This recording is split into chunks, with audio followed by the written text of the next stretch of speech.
안녕하세요. 여러분은 만화가 생각보다 굉장히 큰 울림을 주는 그런 경험을 해보신 적이 있으신가요? 저도 어렸을 때 여느 아이들처럼 굉장히 만화를 많이 봤는데요. 도라에몽도 많이 봤고, 짱구, 호빵맨 이런 것들 되게 좋아했었는데, 많은 사람들이 그런 어린이용 만화들이 어린이들만의 전유물이라고 생각하잖아요. 그런데 생각보다 나이가 들어서 그런 만화를 다시 봤을 때 예전에는 발견하지 못했었던 재미 요소를 다시 발견하게 되는 그런 경우도 저 같은 경우에 아주 많았고, 아마 여러분들도 많이 그런 경험을 하셨을 거라고 생각합니다. 왜 많은 사람들이 나이가 들어서도 만화를 사랑하는지 한번 생각해 보면 결국에는 만화가 우리의 모습을 잘 드러내 주기 때문인 것 같아요.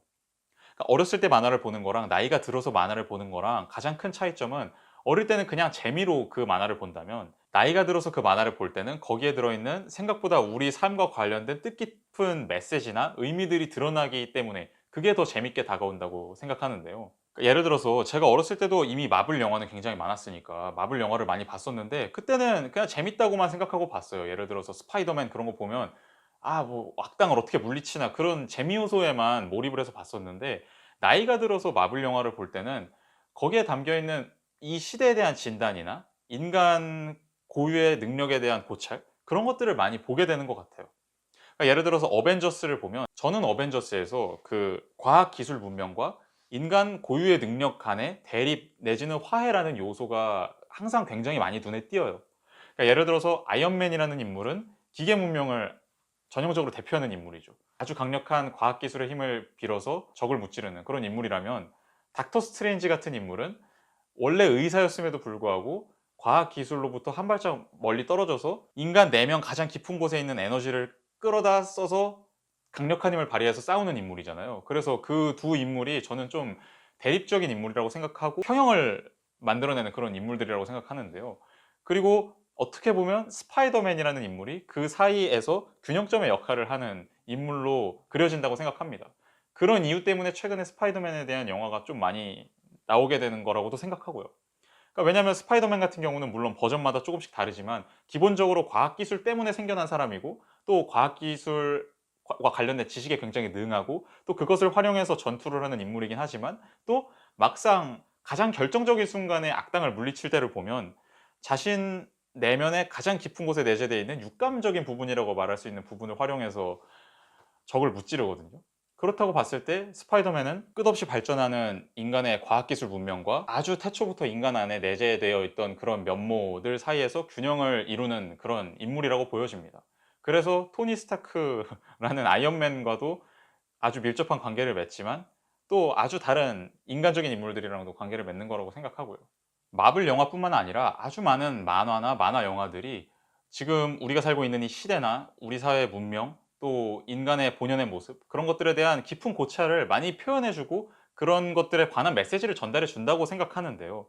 다만 어릴 때 보면 그거를 의식적으로는 느끼지 못하지만 무의식적으로는 어떤 영감적인 무언가를 받을 수는 있어도 의식적으로는 그걸 지식화시키지 못한다면, 충분히 많은 지식을 쌓고 경험을 쌓고 난 어른이 되고 난 후에는 그걸 다시 봤을 때 '아 이런 의미가 담겨 있구나.'라는 거를 의식적으로 해석해낼 수 있는 단계에 이르게 된다고 생각합니다.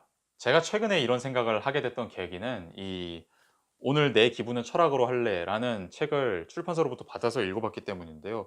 마리안 샤이앙이라는 프랑스인이 쓴 책인데, 이 책은 굉장히 독특하게 디즈니 만화 영화를 주제로 그 각 디즈니 만화 영화 속에 나와 있는 그런 좀 철학적으로 생각해 볼 수 있는 계기들을 추출해서 그것에 대해서 이야기하는 그런 굉장히 독특한 책입니다. 이 책 같은 경우는 아주 장단점이 명확한 책 같아요. 장점 같은 경우는 누구나 쉽게, 그리고 우리가 흔히 많이 알고 있는 디즈니 만화 영화를 주제로 철학적인 생각에 한번 접근을 해볼 수 있다는 거고, 단점은 너무 쉽게 쓰여 있어서 아주 깊은 성찰, 그리고 엄밀한 성찰, 복잡한 성찰까지 이르기에는 어렵다라는 점이 있는데요. 그래도 저 같은 경우에는 이런 부분에서 이렇게 생각할 수도 있구나, 또 제가 잘 몰랐던 그런 철학적인 철학자들에 대해서도 이런 사람은 이런 주장을 했구나. 그럼 내가 이 책을 더 읽어봐야겠네. 그런 좀 아이디어 정도는 얻을 수 있었던 그런 책이었는데요. 왜냐하면 중간중간에 이런 책을 더 읽어봐라." 이런 식으로 소개가 되어 있거든요. 그래서 그런 측면에서는 좀 도움이 됐었습니다. 어쨌든 저도 최근에 디즈니 만화 영화를 보면서 이 사람들이 이런 식의 철학적인 메시지를 참 많이 전달하려고 하는구나'라는 거를 저 스스로도 많이 느꼈었어요. 그중에서도 제가 미처 생각해 보지 못했던 그런 우리가 익히 알고 있던 디즈니 속에 나오는 그런 옛날 동화 이야기들 속에 담겨 있었던 철학 이야기들 중에서 굉장히 흥미로운 지점들이 몇 가지 있어서 제가 가장 흥미롭게 봤던 간단한 철학 이야기 3 가지를 한번 소개해 보려고 합니다.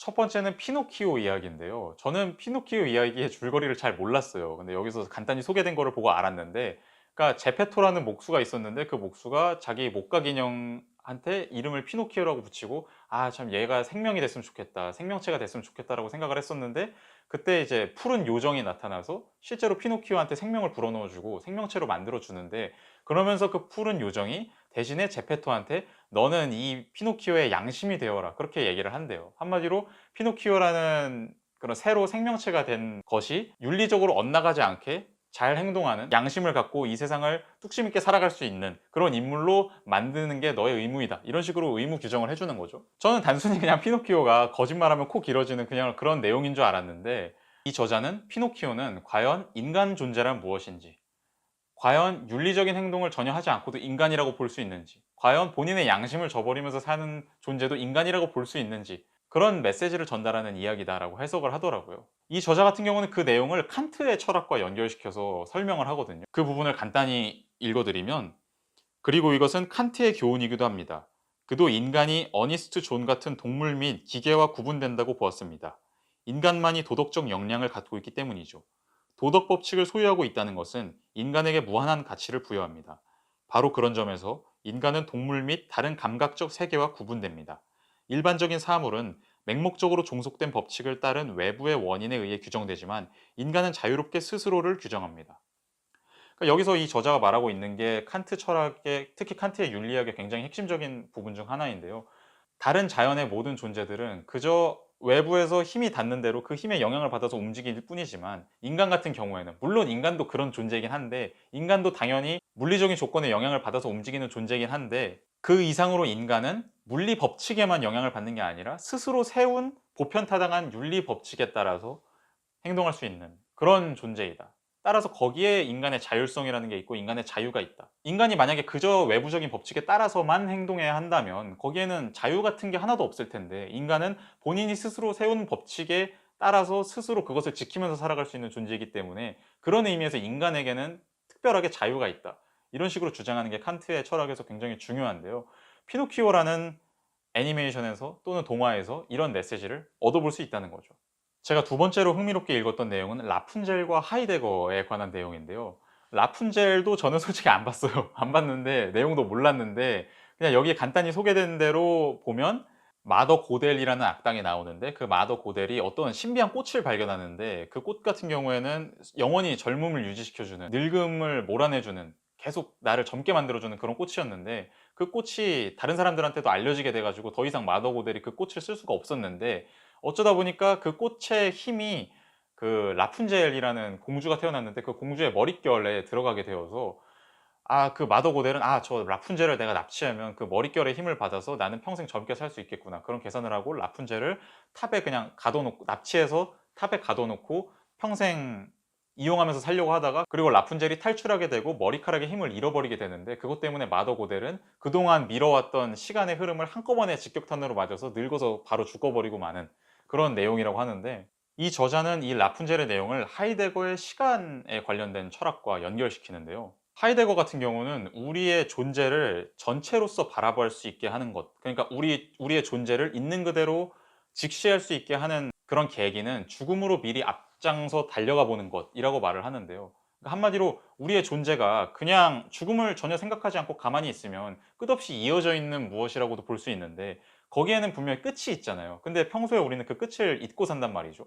그러다가 그 끝을 어떤 계기를 통해서 한번 앞장질러 가서 보게 되면, 내 존재라는 게 영원한 것이 아니구나. 지금까지는 내 존재의 파편만을 계속해서 보면서 살아왔다면, 그 순간에는 내 존재를 온전히 전체를 보게 되면서 어떤 본래적인 인식에 이르게 된다라고 하이데거는 주장을 하는데, 이 점과 관련돼서 이 저자의 글을 잠깐만 읽어드리면, 하이데거는 우리가 언제든 죽을 수 있다고 생각해야 우리가 매 순간 진정으로 살아가게 된다고 가르칩니다. 죽음을 피하면 우리는 타인이 부과한 기준을 따르는 비본래적 삶에 빠져들게 됩니다. 또한 우리는 자신의 법칙이 아닌 사회가 구성한 틀에 따라 삶을 구성하게 되죠. 반면에 죽음에 대한 사유는 우리를 삶의 주체로 되돌려 놓습니다. 죽음을 인정하면 우리는 남은 소중한 삶을 최선을 다해 살려고 할 테니까요. 그러니까 이 라푼젤에 나오는 마더 고델 같은 경우는 죽음을 직시하지 않으려고 했고 죽음으로 미리 앞장서 달려가 보는 것을 거부했기 때문에 결코 자신의 삶을 본래적인 의미에서 살아가지 못했고 자신에게 언젠가는 닥쳐올 죽음을 계속해서 거부하면서 헛된 인생, 악한 인생을 살아갔다라고 볼 수 있는 거겠죠. 그래서 이 라푼젤 이야기는 단순히 뭐 악당이 공주를 납치했다가 공주가 풀려나가는 그런 단순한 이야기가 아니라 그 속에는 우리가 우리에게 주어진 이 유한한 시간이라는 것을 어떻게 바라봐야 하는지, 그리고 우리의 주어진 유한한 시간을 유한한 것으로서 직시하지 못했을 때 우리의 삶에 어떤 악영향이 끼치는지에 대한 메시지를 좀 전달하는 이야기라고 볼 수 있겠죠. 제가 세 번째로 인상 깊게 봤던 내용은 미녀와 야수와 플라톤을 연결시킨 그런 내용이었는데요. 특히 플라톤의 향연에 나오는 사랑에 관한 이야기를 연결시킨 거였는데요. 미녀와 야수는 제가 다행히 그 영화도 보고 만화도 보고 했습니다. 거기에 나오는 그 왕자가 어떤 요정인지 마녀인지 모르는 어떤 사람이 찾아왔었는데 그 사람이 굉장히 추한 모습을 일부러 하고 찾아갔는데 그 사람의 모습이 겉모습이 추하니까 그 왕자는 그 사람을 굉장히 무시했는데 그거를 보고 '아 이 왕자의 마음에는 사랑이 없구나. 이 왕자한테 사랑을 가르쳐 줘야겠다.' 꼭 그렇게 가르쳐 줘야 되는지 모르겠지만 어쨌든 간에 그 요정이 왕자를 아주 추한 야수로 만들어 버리는데 너는 너가 진정으로 사랑하고 또 그 사람도 너를 진정으로 사랑하는 그런 사람을 만나지 못하면 너는 이 야수 신세에서 벗어나지 못한다.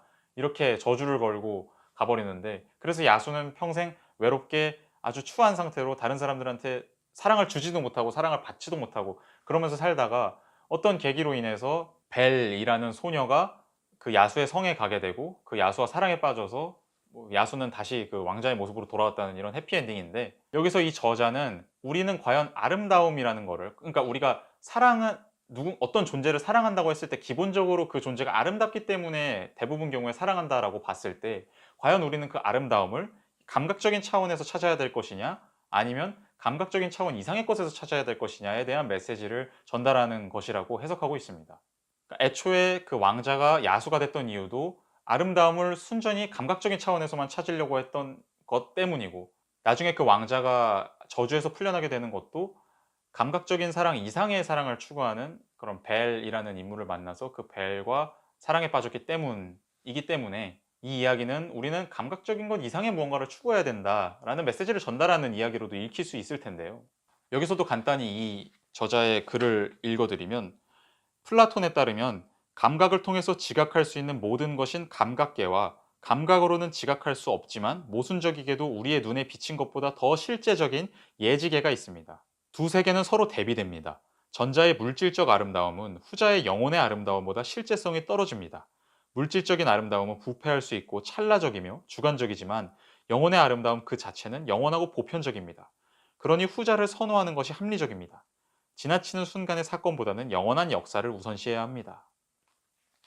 플라톤 같은 경우는 많은 고대, 중세의 다른 사람들도 그랬듯이 우리가 보고 있는 이 감각적인 세계는 어떤 가장 완전한 세계는 아니고 이것은 어떤 완전성으로부터는 조금 멀어진 세계고 우리가 지금 보는 이것보다 더 완전한 세계가 있다. 그리고 그 완전한 세계는 우리는 정신적인 힘을 통해서 추구해 나갈 수 있다. 그래서 우리는 아름다움 같은 경우도 단순히 이 감각적인 아름다움을 추구하는 게 아니라 더 완전하고 더 실제적인 정신적 차원의 아름다움을 추구해야 된다. 이렇게 주장을 했습니다. 뭐 이 주장에 동의하실 수도 있고 동의 안 하실 수도 있지만 어쨌든 디즈니 같은 경우에는 이런 생각에 많이 동조를 하고 이런 생각을 많이 사람들한테 심어주고 싶었던 것 같아요. 그게 진짜로 사람들을 위해서였는지 아니면 그냥 장사를 위해서 그런 환상을 심어주고 거기로부터 돈을 빼먹으려고 그랬던 건지 모르겠지만 어쨌든 그런 마음을 품고 있었던 것 같아요. 네, 여러분들 중에서도 아마 만화 많이 보시는 분들 많이 계실 텐데요. 여러분들은 어떤 만화 속에서 철학적인 메시지, 중요한 우리 삶에 대한 메시지를 발견하고 계신가요? 좋은 메시지가 있으시다면 댓글로 한번 남겨주시면 저도 보고 한번 생각해 보도록 하겠습니다. 네, 오늘 제가 준비한 내용은 여기까지고요. 다음에 또 재밌는 내용으로 돌아오도록 하겠습니다. 감사합니다.